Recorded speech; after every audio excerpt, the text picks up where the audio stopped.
दोस्तों, हमारे चैनल को सब्सक्राइब करने के लिए आप सब्सक्राइब के इस रेड बटन को ऐसे दबाएं और फिर सबसे पहले हमारी वीडियो प्राप्त करने के लिए इस बेल आइकन को ऐसे दबाएं हैं।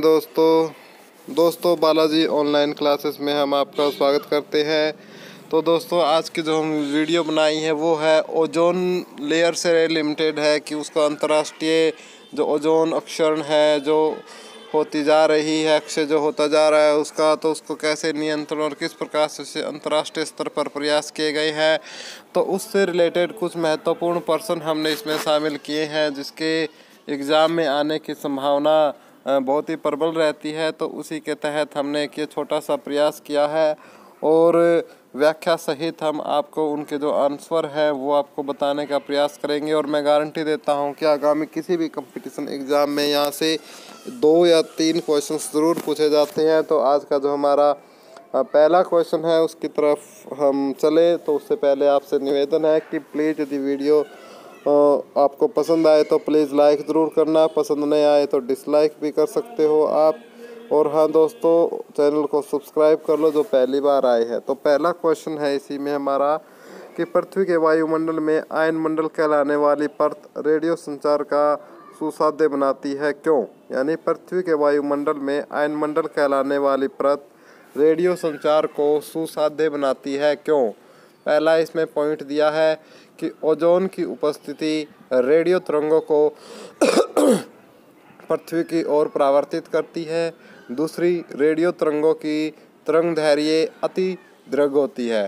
तो उपरोक्त में से कौन सा या कौन से कथन सही है, हमें ये बताना है। तो पहला ऑप्शन है केवल एक, केवल दो, एक व दो दोनों, न तो एक और न ही दो। तो इसका आंसर है न तो एक न ही दो, क्योंकि इसकी जो व्याख्या करते हैं हम उसमें आपको बता देते हैं कि पृथ्वी के वायुमंडल में आयन मंडल कहलाने वाली परत रेडियो संचार को सुसाध्य बनाती है क्योंकि आयन मंडल में विद्युत आवेशित आयनों की उपस्थिति होती है। किसकी उपस्थिति होती है? सुसाध्य क्यों बनाती है? क्योंकि आयन मंडल के अंदर जो विद्युत आवेशित आयन्स है, यानी जो आपके इलेक्ट्रिसिटीज आयन्स है, तो नेगेटिव आयन्स या पॉजिटिव आयन्स है, तो उसके कारण से वो सुसाध्य बनाती है। न कि वो दोनों रीजन दिए गए थे वो रीजन है कि जो आयन है, विद्युत आवेशित आयन है, उनकी उपस्थिति के कारण रेडियो संचार के लिए वो सुसाध्य बनाती है।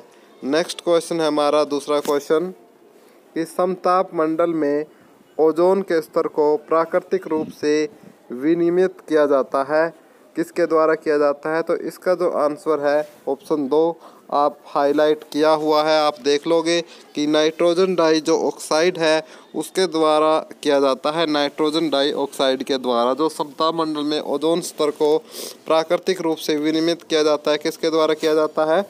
नाइट्रोजन डाई ऑक्साइड के द्वारा। तो हम देख लेते हैं कि समताप मंडल में ओजोन के स्तर को प्राकृतिक रूप से नाइट्रोजन डाइऑक्साइड, मैं नीचे अंडरलाइन कर रहा हूँ, द्वारा विनियमित किया जाता है। जबकि जो बाकी गैसेस बच की आपकी नाइट्रस ऑक्साइड, CFC या जल वाष्प ओजोन परत के क्षरण के लिए प्रमुख रूप से उत्तरदायी है। क्लियर है बात? मैं समझ सकता हूँ कि जो नाइट्रोजन डाइऑक्साइड है उसके द्वारा विनियमित किया जाता है, लेकिन जो बाकी तीनों गैसेस बची हैं वो उसके लिए जो जल वाष्प है, CFC है, यानी इसको क्लोरोफ्लोरो कार्बन बोलते हैं, नाइट्रस ऑक्साइड है, ये उसके अक्षरण के लिए यानी उसके कटाव के लिए ही पूर्ण रूप से जिम्मेदार है। नेक्स्ट क्वेश्चन हमारी तीसरा क्वेश्चन पढ़ लेते हैं, फिर मुँह करेंगे हम आंसर की तरफ कि निम्न में से किसने तिब्बत पठार के ऊपर सन 2005 में ओजोन आभा मंडल, इंग्लिश में बोलते हैं उसको ओजोन हेलो का पता लगाया? तो किसने लगाया? तो ऑप्शन है एम मोरिना, जोसेफ फरमन, और ऑप्शन हम आपको दे देते हैं GW केंट मूर। तो किसने लगाया? GW केंट मूर ने लगाया, GW केंट मूर ने। तो ये जो है ये यूनिवर्सिटी ऑफ टोरंटो के प्रोफेसर थे, PW केंट थे, PW केंट मूर थे। तो इन्होंने 2005 में तिब्बत के पठार के ऊपर ओजोन आभा मंडल या ओजोन हेलो का पता लगाया था। नेक्स्ट क्वेश्चन, निम्नलिखित में से कौन एक वायुमंडल के ओजोन परत की मोटाई नापने की इकाई है। तो मोटाई नापते हैं ओजोन परत, जो ओजोन परत होती है उसकी डोप्सन के द्वारा हम उसकी जो इकाई है वो मापी जाती है। जैसे लेंथ को हम मीटर में मापते हैं, दूध को हम लीटर में मापते हैं, इसी प्रकार जो ओजोन मंडल की जो मोटाई है उसको हम किस में मापते हैं, उसको हम डोप्सन में मापते हैं। तो क्लियर है, उम्मीद करता हूँ आपको समझ में आ रहा होगा। थोड़ी सी इसकी व्याख्या देख लेते हैं क्योंकि ये बहुत इम्पोर्टेंट है। आपको अच्छे से जो व्याख्या है वो अच्छे से मेरे साथ समझ लेनी है। फिर भी कहीं दिक्कत है तो आप कमेंट बॉक्स में कमेंट करके पूछ सकते हो। बताता है कि वायुमंडल में ओजोन परत की मोटाई नापने वाली इकाई डोप्सन है, जो कि हम आपकी बात पहले ही क्लियर कर चुके हैं और ये क्वेश्चन बेहद ही इम्पोर्टेंट है। ओजोन गैस ऑक्सीजन का ही एक प्रतिरूप है। यह वायुमंडल में अधिक ऊंचाई पर न्यून मात्रा में मिलती है। यह सूर्य से आने वाली तेज पराबैंगनी विकिरण जो अल्ट्रावायलेट रेडिएशंस होती है उसके कुछ अंश को अवशोषित कर लेती है। यह 10 से 50 किलोमीटर ऊंचाई तक केंद्रित है। तो इसको आप नोट कर लो कि ये कितनी से कितनी दूरी तक है। तो 10 से लेकर 50 किलोमीटर की ऊंचाई तक ये केंद्रित है। वायुमंडल में ओजोन गैस की मात्रा में कमी होने से सूर्य की पराबैंगनी विकिरण अधिक मात्रा में पृथ्वी पर पहुंचकर कैंसर जैसी भयानक बीमारी फैला सकती है। गैसों के अतिरिक्त वायुमंडल में जलवाष्प तथा धूल के कण भी उपस्थित रहते हैं। ओजोन गैस समताप मंडल में पाई जाती है। इस मंडल की ऊंचाई के तापमान में 5 डिग्री सेल्सियस किलोमीटर की दर से वृद्धि होती है। यानी ये कहता है कि आप 5 किलोमीटर की ऊंचाई पे जाओगे, 1 किलोमीटर की ऊंचाई पे जाओगे तो तापमान में कितनी बढ़ोतरी आएगी, 5 डिग्री सेल्सियस की बढ़ोतरी आएगी। तो उम्मीद करता हूँ आपको समझ में आया होगा कि जो वायुमंडल की जो ओजोन परत है उसको मापने के लिए हम कौन सी इकाई का यूज करते हैं, डॉप्सन का। तो जो ओजोन गैस है ऑक्सीजन का एक प्रतिरूप होता है। जो ओजोन गैस का फार्मूला मैं आपको बताऊं तो ये होता है O3, यानी ऑक्सीजन के नेसेंट ऑक्सीजन के जो 3 मॉलिक्यूल्स मिलके क्या बनाते हैं, ओजोन मॉलिक्यूल्स बनाते हैं। ठीक है, और यह वायुमंडल की अधिक ऊंचाई पर न्यून मात्रा में मिलती है, बहुत ही कम मात्रा में मिलती है। और ये क्या करती है, सूर्य से आने वाले कुछ पैरामैग्नेटिक जो अल्ट्रावायलेट रेडिएशंस है उनका कुछ अंश को ये अपने अंदर अवशोषित भी करती है। और ये कहाँ से कितने किलोमीटर से कितने किलोमीटर के बीच केंद्रित रहती है, 10 से लेकर 50 किलोमीटर तक की ऊंचाई पर ये केंद्रित रहती है।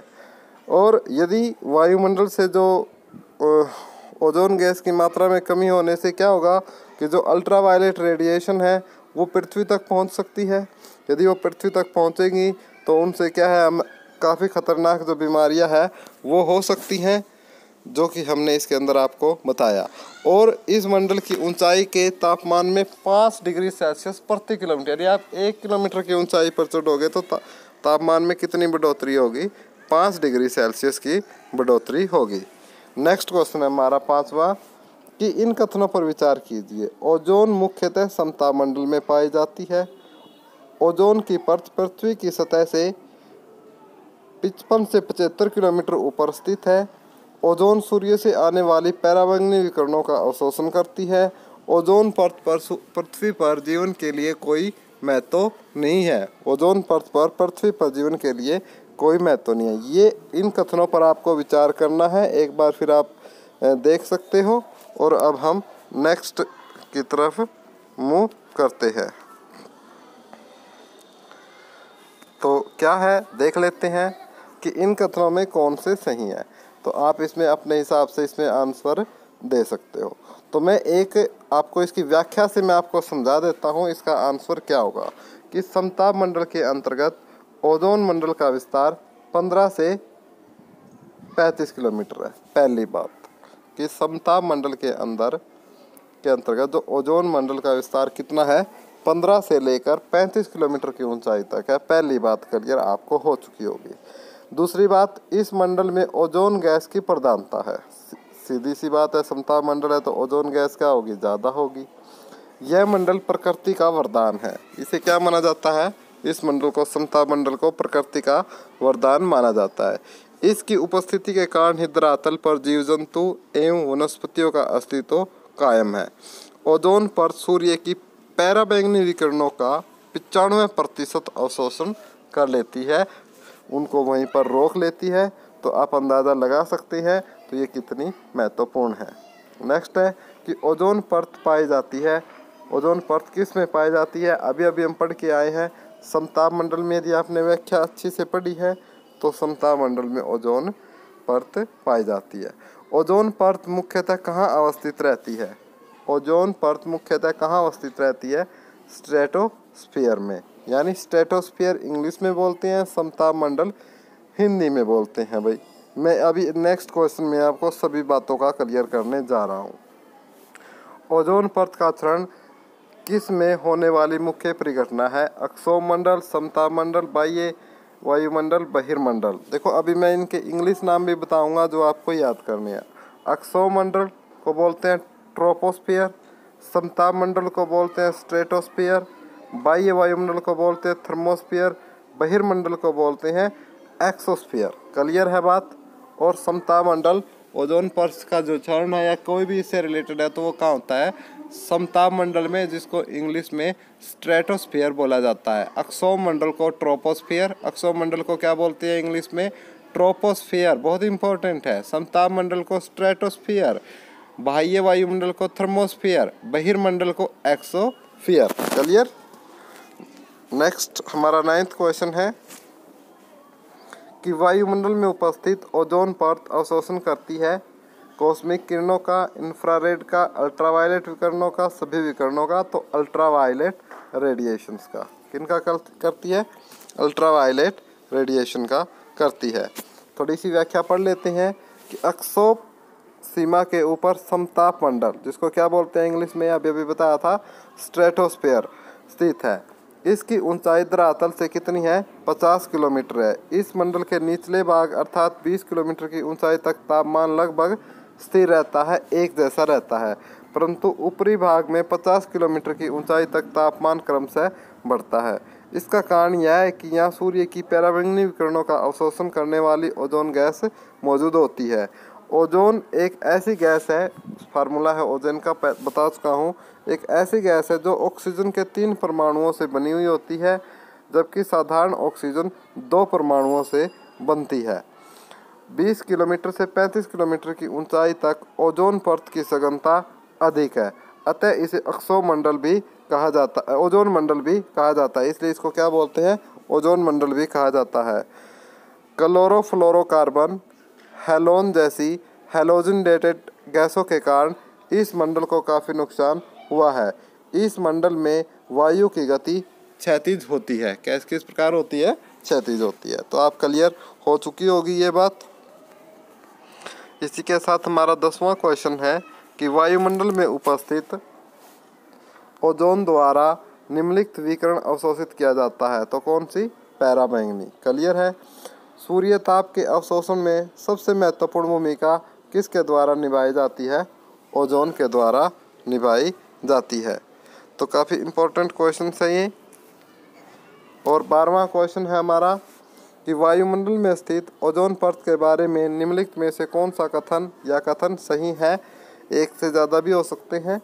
तो पहला कथन है, यह सूर्य किरणों में पाए जाने वाले अधिकांश पराबैंगनी किरणों का अवशोषण करती है। दूसरी है, क्लोरोफ्लोरोकार्बन ओजोन स्तर के लिए गंभीर खतरा है। तो ये दोनों ही बातें सत्य है इसमें। तो 1 और 2 ये दोनों की दोनों बातें क्या है? बिल्कुल सही है कि जो सूर्य की किरणें हैं उनमें अधिकांशतः पराबैंगनी विकिरणों को अवशोषण करती है, और जो क्लोरोफ्लोरोकार्बन है वो ओजोन परत के लिए उत्तरदायी है। तो दोस्तों ये कुछ क्वेश्चन है। यदि आपको हमारी ये वीडियो अच्छी लगी तो मैं इसके और भी काफ़ी सारे क्वेश्चन हैं, कम से कम 50 क्वेश्चन है जो किसी भी एग्ज़ाम में आए हैं, यूपीएससी में या सीडीएस में, और जो कि जिनके किसी भी competition exam, Haryana staff selection commission, HSC CGL CHSL या किसी भी कंपटीशन एग्ज़ाम में आने की बहुत ही प्रबल संभावना रहती है। तो दोस्तों यदि आपको वीडियो अच्छी लगे तो वीडियो को लाइक करके अपनी भावनाओं को व्यक्त कर सकते हो। और दूसरी, यदि आपको वीडियो चाहिए तो आप कमेंट बॉक्स में लिख के मुझे मेंशन कर सकते हो, ताकि मैं और इंटरेस्ट से और अच्छे तरीके से और एक्सप्लेन करके मैं आपको ये वीडियो बना के दूँ। तो दोस्तों धन्यवाद। Have a nice day.